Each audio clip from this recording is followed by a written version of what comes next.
Yes. I'd like to hear your views on inner counsellors. Inner counselors. Yeah. Sure.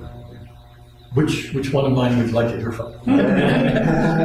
No. The whole idea. Okay. Now, Hawaiians, typically and traditionally, would, for inner counselors, they would have their ancestors.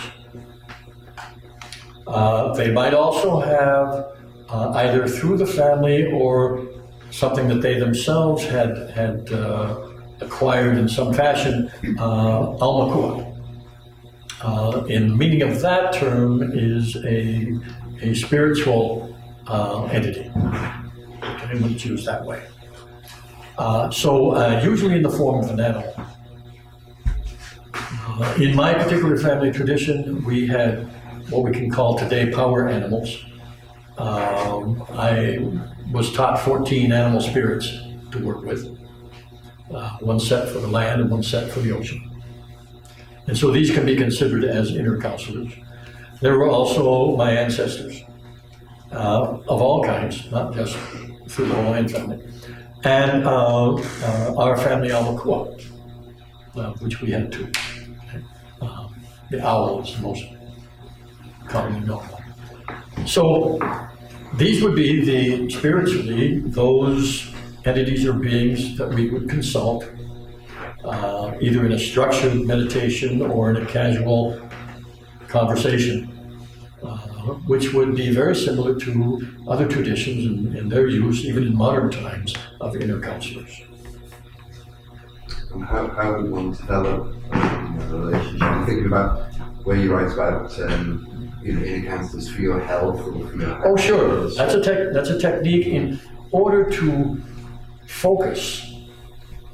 When you go into a meditation or in your mind, and you can create an entity which serves as a focus for the kind of information you want. And you can give that a form and you can give that a name. One person, the famous person who used this was Napoleon Hill. And he created he used Abraham Lincoln and Andrew Carnegie, and he had a whole set of these people. He had a big conference table, and he would sit them around it, and he would give them powers that, he consulted Abraham Lincoln for some things and Carnegie for other things. But what it is and this is the way the Hawaiians did gods and the Chinese did gods and other things. They would use something to serve as a focus to channel the kind of information that they wanted. Now here in Hawaii, they would often use an image, one of these things, okay, for that purpose. Okay, that's not what this represents here, but that's the kind of image that they might use for particular qualities in order to focus as a channel for the information they wanted. They would meditate on it and have a name for it. It's very different from the Western way of talking to the God. But when you do it in your mind, it's the same thing. So you have the freedom to create any kind of imagery for your focus. And the more it relates to something you can easily focus on, is important to you, has memory or spiritual or other kind of connotations for you, the better focus it's going to be. And you can say, like I talked about in the book, this one is for health, wealth, happiness, and success. Those are 4 common areas of human concern. And you can give them any form you like and have any conversation that you want to. Napoleon Hill said that this was, this inner counselor thing was the most important or useful technique of any of the others that he did. He wrote Think and Grow Rich. Okay, so he did a lot of things with prosperity and success. And he said the inner counsel was the most important of all the things he did. And maybe relating it to the theme tonight, understand overcoming. Oh, sure. How would you use an inner counsellor for developing your wisdom? Developing your wisdom? Yeah. Well, you know, in different techniques and places, people have used the wise old man or the wise old woman. And it's very common to create the imagery, in the Western sense at least, of going up a mountain and finding a cave and going into the cave and finding the wise person to deal with. In other cases, depending on the spiritual tradition you're using, you might use different imagery. Okay? So you've got to choose one that you feel has the wisdom.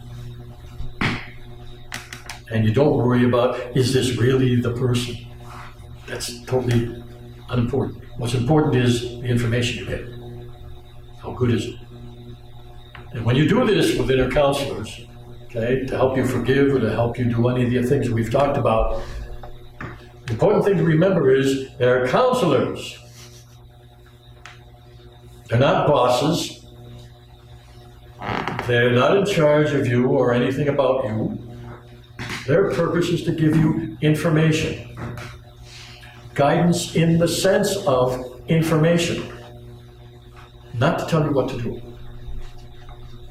If you allow them to tell you what you do and you start building your life dependent on them, then you've done the opposite of that power trip, and you've made yourself a servant or a slave of your own mind. Not a good idea. Okay? You want that sense of self of yours to take responsibility and be the one in charge. Not be, you know, not trying to be the master or better or more powerful. You're just the one that makes the decisions about yourself. That's all you have to do.